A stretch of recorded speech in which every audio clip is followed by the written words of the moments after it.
This is MEE's Deep Dive, where we dive into a story shaking up the world, and there is no doubt that the death of Pope Francis this Easter Monday has done that. Being Pope in the 21st century is not easy. Once one of the world's most powerful leaders, a pope today plays the tricky role of being a religious state leader following the formal separation of church and state across most of the Christian world. He is also tasked with preserving Catholic history while persuading new generations of the relevance of an institution that sees women like myself, who make up its majority share, as unsuitable to run for or elect its leader. A pope today must toe the line between respecting and intervening in global political affairs and between the conservative and liberal tug-of-war that threatens to break the church from within. Not easy. But the 266th pope in 2,000 years is widely seen as having tackled the challenge well. Pope Francis scored record approval ratings among under 30s and oversaw a rise in the global Catholic population. This involved substantial diversification as Pope Francis focused attention in the global south. He also diversified the College of Cardinals, the leading rank of priests who will elect his successor from among their own ranks.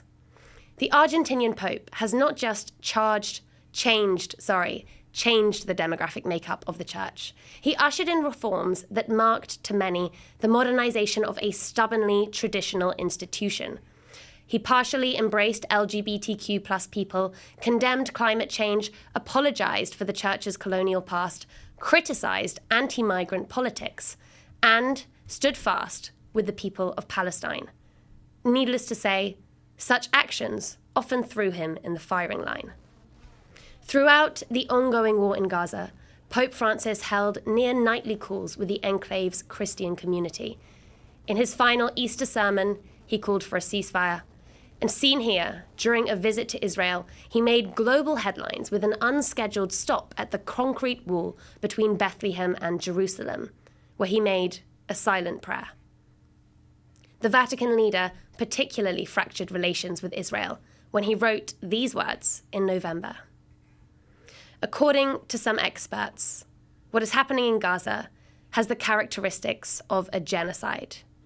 It should be carefully investigated.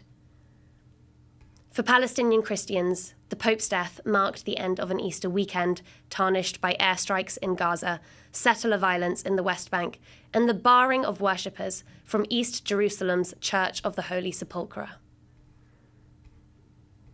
كل عام في سبت النور بيكون أسوأ من اللي قبله من حيث تعامل الشرطة الإسرائيلية. هالسنة تجديد كتير كبير، عرقلة كبيرة جدا، أعداد قليلة جدا من المسيحية فقط اللي قدروا أنه يدخلوا ويوصلوا. وشوفوا معي ساحة الأيام، شوفوا ساعة كنيسة الأيام، طلعوا قد إيه فاضية، كلها فاضية، والشرطة مانعة حدا أنه يدخل ويوصل حتى لساحة الكنيسة.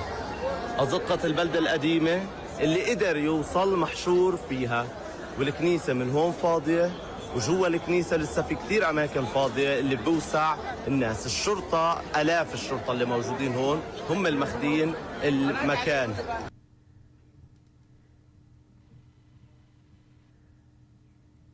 One of the men tasked with guiding Palestinian Christians through these troubled times is joining us from Bethlehem now.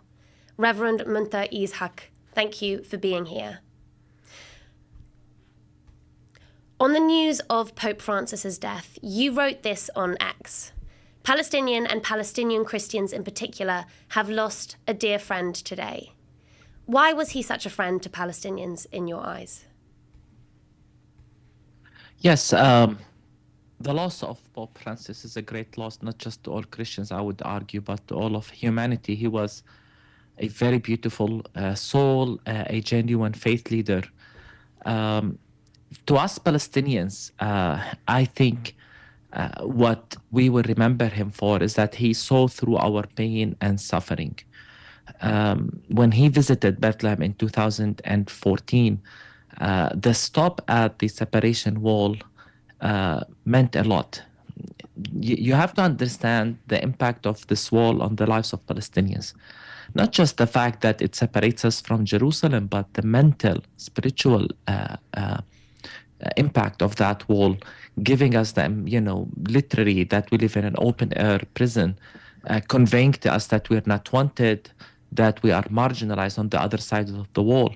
And typically, many politicians or faith leaders come to Bethlehem and stop for 2-3 hours at the Church of the Nativity, do the prayer, and leave. But for Pope Francis to stop the car and touch the wall and say that prayer, I think he touched more than just the wall. He touched the ugliness of the occupation, of apartheid. And more so, he touched our lives, our hearts, showing us that he saw through our pain and suffering. And I don't believe any of that was a stunt or just for publicity. I mean, think of what Pope Francis did throughout this war. On the one hand, there is the statements you shared, which I think are very extremely important. But at the same time, there is the pastor's heart, the fact that he cared to call almost on a daily basis the church in Gaza and check on them and was concerned about the details. Again, if this was just for some sort of publicity or a stunt, he might have called once a month and so on. But the fact that he called every day, I think, showed that he truly cared and that he wanted to be in solidarity with the Palestinians and in particular with the Palestinian Christians trapped inside the church. This is how we will remember him. And I think we can already see from the remarks of the Christians in Gaza, what they posted, what they said is that they will miss him because he used to call on them every day. I think he meant a lot to us here in Palestine. You spoke of that moment that made global headlines where Pope Francis prayed at the wall separating Jerusalem and Bethlehem. You said it was not a stunt in your memory. Do you ever wonder what exactly he prayed at the wall in that famous moment? Sometimes I wondered, I remember, but honestly, what he did meant more than the prayers he said or the words he said. I think the words he said will remain between him and his creator. But at the end of the day, what he did spoke a lot to us. I think I can easily sense what he was telling us Palestinians, that he sees our pain, that he understands our suffering, that he is in solidarity with us, that when we feel unseen, untouched, marginalized as Palestinians, and particularly as Palestinian Christians, he's telling us, I see you, I see your pain, I see your suffering. This is what meant more to us. I see why that moment meant so much to Palestinians. Why do you think that it also made world news? This was a global headline. Why do you think it had such impact? I think the Pope was known for these gestures, and the fact that it made headlines, I think media wants just any story. Sometimes this is what I feel. And more than the story that the media shared, I think there's so much about the hypocrisy behind those who share that story, yet forget about the situation, the occupation, the suffering of Palestinians the moment the Pope left. This is, I think, what we need to focus on. The fact that, the media followed the visit, everyone stopped, everyone took a picture, everyone spoke about the moment he touched the wall, but then we left and it went all to the same way of covering or even ignoring what's happening in Palestine. So it was an iconic moment, to be honest. The Pope praying at the wall, it was truly an iconic moment. But what gives us pain is the fact that all of this then becomes forgotten afterwards. That wall has, of course, now outlived Pope Francis, and sadly his sickness and death coincided with the full-scale resumption of attacks on Gaza. Ultimately, do you think his solidarity with Palestine has had any impact on the state of affairs? Or given his final calls have been for a ceasefire, do you hope that they will in the wake of his death? Well, let me say two things. First, we will hear today, tomorrow, the coming week, words of tribute for Pope Francis from world leaders, from politicians. All of these words, in my opinion, many of them at least, just leak hypocrisy and, they're not genuine. Because had they been genuine, they would follow his example. They would care not just for a ceasefire, but for accountability. The quote you read from a book that he wrote, whether that there needs to be an investigation, whether there needs to be whether the actions of Israel, the crimes of Israel, amount to a genocide or not, in my opinion, are extremely important. But now everyone will pay tribute to Pope Francis and then put these words aside and put the fact that he said this is cruelty, this is terror, mentioning that experts saw in it as acts of genocide, and everyone will just forget that. It reminds me, by the way, of the tribute from all over the world when Desmond Tutu passed away, Archbishop, South African Archbishop of Cape Town. The same thing, words of tribute. No one cared that he called the situation here as apartheid. And so this is what will, as I said, we will hear these words of tribute, but they will be leaking from hypocrisy. But I think that the second thing I want to emphasize is that the words of Pope Francis, I think, give credibility and legitimacy to many of us around the world. I think many grassroots movements, many faith leaders, many local parish priests, pastors, when they hear these words, they feel empowered and encouraged to speak truth to power in the same way he did, to have the courage to call things out for what they are. I think Pope Francis managed to shake this neutrality or diplomacy of the church. And this is the example he left for us. And I hope this is the example we will all follow, that we move beyond shallow calls for a ceasefire and calls for peace to language of accountability, calling war crimes by name, and emphasizing justice and dignity for all people. Because maybe that's, one of the most important legacies, the things he would left us, is the fact that he was able to humanize people from different contexts of marginalization and oppression, people who were dehumanized. He saw in them, he saw through them, and he saw the image of God in every individual and restored dignity. And to us Palestinians, that meant a lot. A powerful legacy indeed. I want to get your reaction to some messaging that is coming out of Israel today. This is not the only response, but it is certainly a prominent one. Many have vocally celebrated Pope Francis's death, citing his support for Palestinians as a reason. For example, Zvika Klein, the editor-in-chief of the Jerusalem Post, condemned the Pope's, quote, unconditional support for Hamas. Others accuse him of anti-Semitism, of hating Judaism. What would you say to the people posting these messages? It's shameful, truly shameful, especially given the life of Pope Francis and the effort, the investment he put to building bridges, to bringing people from different faiths together. His record of interfaith is, speaks for itself.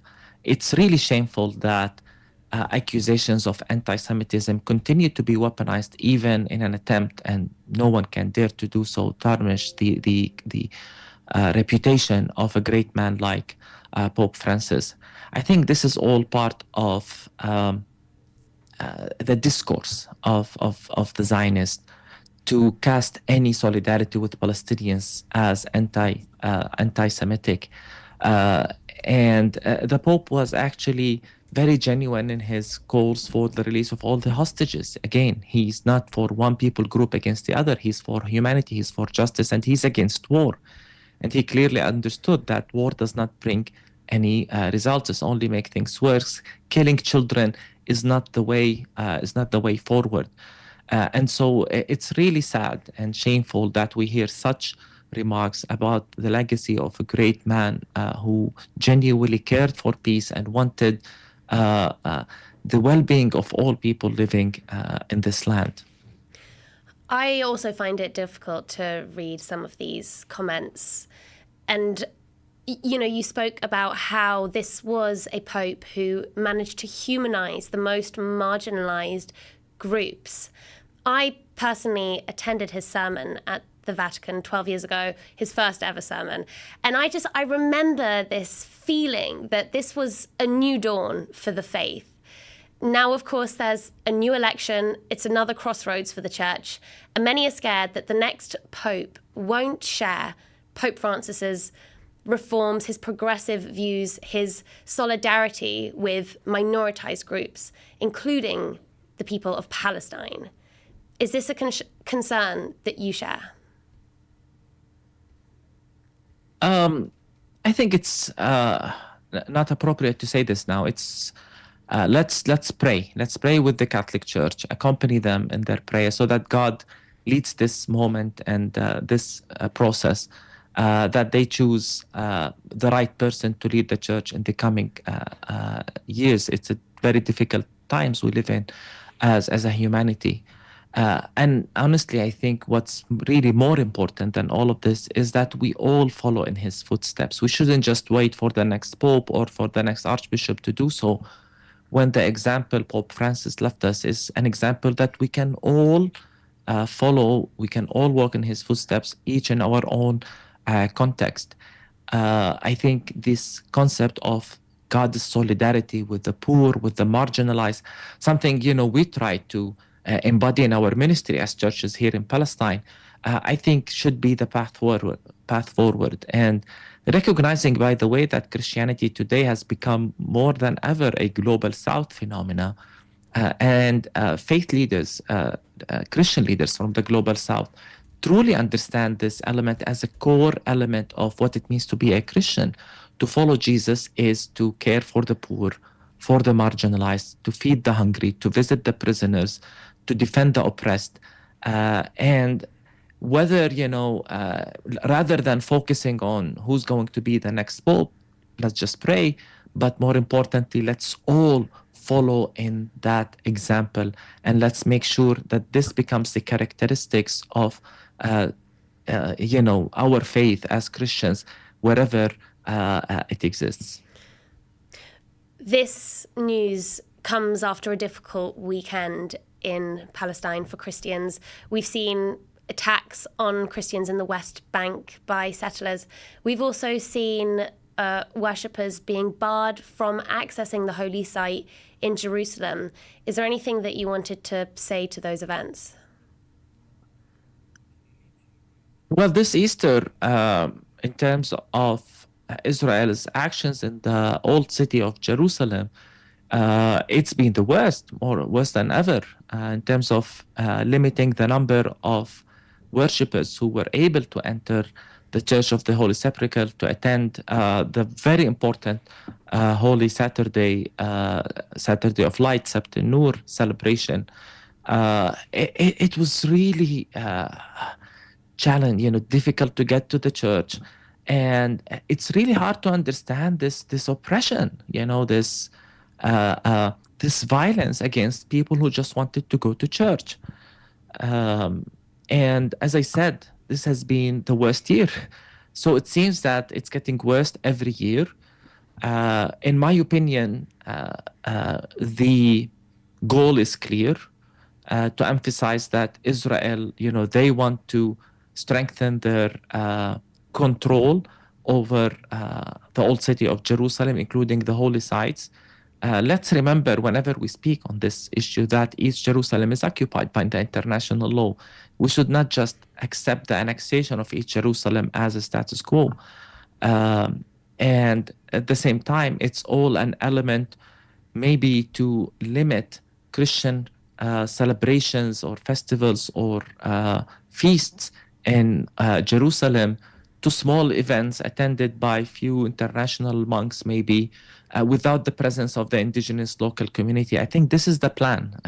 Clearly, this is the plan, so that to give Jerusalem only and exclusively a Jewish identity, rather than what we all hope for is Jerusalem to be a city shared by three religions and two peoples in equality, in respect for one another, and in justice and dignity.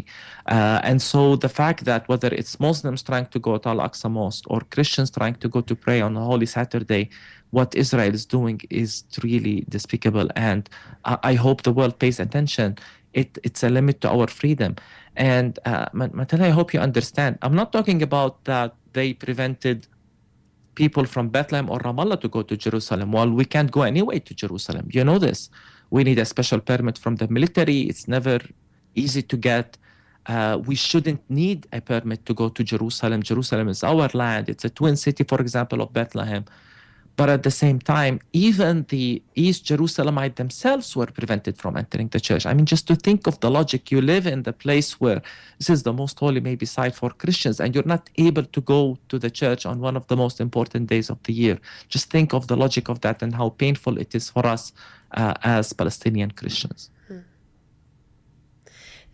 Now, these events, this barring of people from the most holy site on one of the most holy days of the Christian calendar, has coincided with this really sad news of a much-loved Pope. I wonder if you have given your congregation a sermon since his death, and if you would be happy to share with us that message that you sent them. You know, what was the main thing that you wanted to communicate to your flock at this difficult time? Pope Francis passed away on Monday, I think, the day after Easter. Easter reminds us of the triumph of life over death. And so we believe that he's passed away in glory and he's now with his Creator. But I haven't had the opportunity to preach to our congregation yet. I'll do so next Sunday. And touching on the legacy of Pope Francis, this is what I would say, is that we shouldn't look at Pope Francis as this, example who is hard to mimic, as someone who is holier than everyone, above, definitely he was special. I'm not denying that. But I think we should all try to follow his example.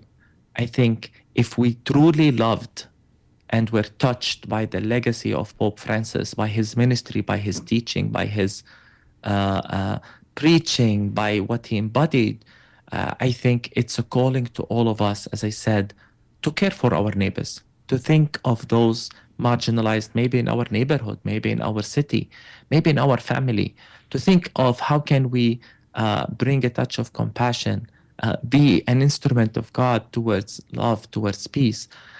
This is the example of Jesus, and I think Pope Francis, a Jesuit, embodied true discipleship. By that, I mean he was a disciple of Jesus. He tried to follow Jesus's teachings, and I think this is the example that we should all think of when we think of the legacy of Pope Francis, rather than making him like this faraway image of someone that no one can touch. I hope we bring him down to earth to think, imagine a world in which faith leaders or regular believers follow in the footsteps of Pope Francis. Let's imagine what our world will look like. Reverend Munta Ishaq, thank you for sharing those words with us and for joining us today.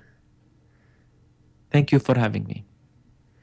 Now, it is not just on the question of Gaza that Pope Francis had an impact. Migration was another major topic, and it comes at a time when there is a rise in refugees worldwide and also a parallel rise in anti-migrant sentiment in the world's wealthiest countries. In particular, of course, the US. One of Pope Francis's final meetings was with US Vice President and Catholic convert J.D. Vance, a man whose hostile immigration policies the Pope has firmly condemned. Pope Francis's staunch support of Palestinians and refugees embodies the leadership of a man who put considerations of conscience before those of controversy. It is captured in his final public sermon, delivered on Easter Sunday by Archbishop Diego Ravelli, who read his words to crowds gathered at the Vatican. Così come a tutto il popolo israeliano e a tutto il popolo palestinese. preoccupa il crescente clima di antisemitismo che si va diffondendo in tutto il mondo. In pari tempo il mio pensiero va alla popolazione e in modo particolare alla comunità cristiana di Gaza, dove il terribile conflitto continua a generare morte e distruzione e a provocare una drammatica e ignobile situazione umanitaria. Faccio appello ai belligeranti: cessate il fuoco, si liberino gli ostaggi, si presti aiuto alla gente che ha fame e aspira ad un futuro di pace. Preghiamo per le comunità cristiane in Libano e in Siria, che mentre quest'ultimo paese sperimenta un passaggio delicato della sua storia, ambiscono alla stabilità e alla partecipazione alle sorti delle rispettive nazioni. Esorto tutta la Chiesa ad accompagnare con l'attenzione e con la preghiera i cristiani dell'amato Medio Oriente. Un pensiero speciale rivolgo anche al popolo dello Yemen, che sta vivendo una delle peggiori crisi umanitarie prolungate del mondo a causa della guerra, e invito tutti a trovare soluzioni attraverso un dialogo costruttivo. Cristo risorto e fonda il dono pasquale della pace sulla martoriata Ucraina e incoraggi tutti gli attori coinvolti a proseguire gli svolti volti a raggiungere una pace giusta e duratura.